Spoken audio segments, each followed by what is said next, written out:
But this is the story that has me fired up tonight. President Obama, he just won't draw a line in the sand with the Republicans on any issue. We have to get used to that, I guess. The president broke out the olive branches again today during their 90-minute White House meeting with the Republican leadership. And the president says he wants common ground. He wants to find common ground on the Bush tax cuts.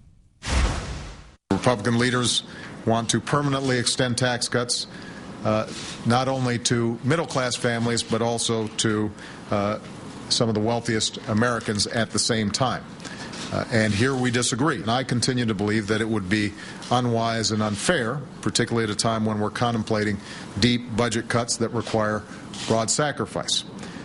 Having said that, we agreed that there must be some sensible common ground. So I appointed my Treasury Secretary, Tim Geithner, and my Budget Director, Jack Lew, to work with representatives of both parties to break through this logjam.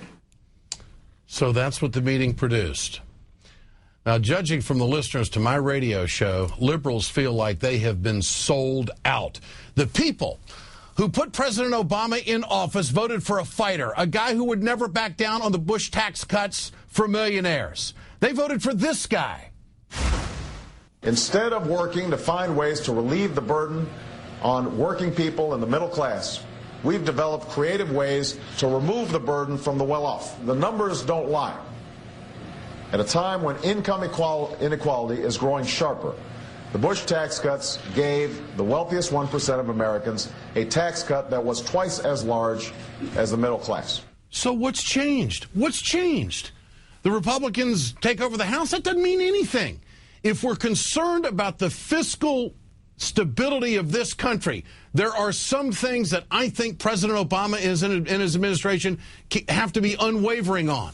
The base wants the president to show that he is a fighter again. And I think a lot of liberals like myself, you're not going to get a compromise out of these folks. We did a compromise. We got a weaker health care bill.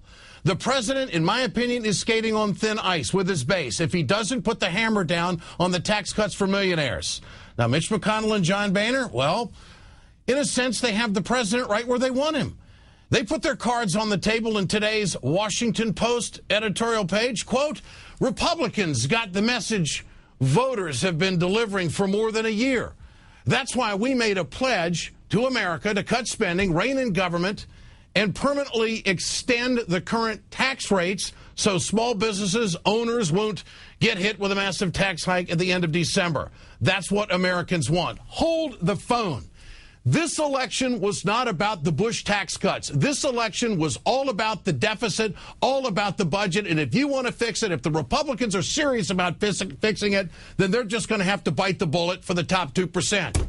Now, the president has got to be kidding himself if he thinks that there is going to be any common ground on tax cuts with the Republicans. We're supposed to believe Tim Geithner, now that he's in the game, he's going to come up with some sort of master plan after the Republicans have spent the last 23 months of saying no to absolutely everything. I mean, this is borderline nuts. The Republicans are walking the president like a dog, and it pains me to say that. But the liberal base, somewhere along the line, has to be heard. The president didn't fight back. Instead, he took it out on what? The Washington spin cycle? In a private meeting that I had without staff, without betraying any confidences, I was pleased to see several of my friends in the room say, let's try not to duplicate that. Let's not try to work the Washington spin cycle. I think that there was a sincere effort on the part of everybody involved to actually commit to work together. Cut me some slack. There's a network across the street that is committed to President Obama's failure. They depend on the Washington spin cycle and people saying negative stuff about President Obama.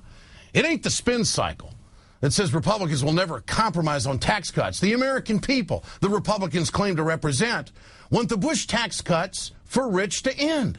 Now, a new AP-CNBC poll shows only 34% want to renew tax cuts for every American. That's not a big number.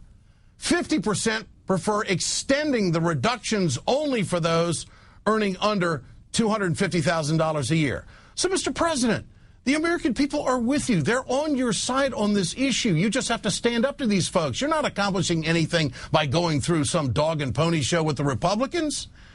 And to think that the Republicans are all of a sudden going to change their stripes after 23 months of saying no to everything and a record number of filibusters, I don't buy it. The Republicans will never back down. They'll never capitulate.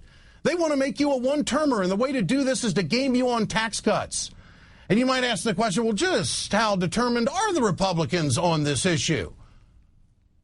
In my lifetime, in your lifetime, they will never give up on this issue. You see, the top 2% is where they get their bread buttered. The skybox mentality, the country club. And by the way, the corporate donors won't allow it. And after a record number of filibusters in the Senate and months of obstruction, we're supposed to, as liberals, say, gosh, we really think these righties are all about cooperation. All of a sudden in a lame duck? No. And do you really think that the American people believe that a $700 billion new hole in the budget is going to be the answer to creating jobs in America? It seems to me like common sense has left the building for the Democrats. Okay, olive branches, we get it. Now we're at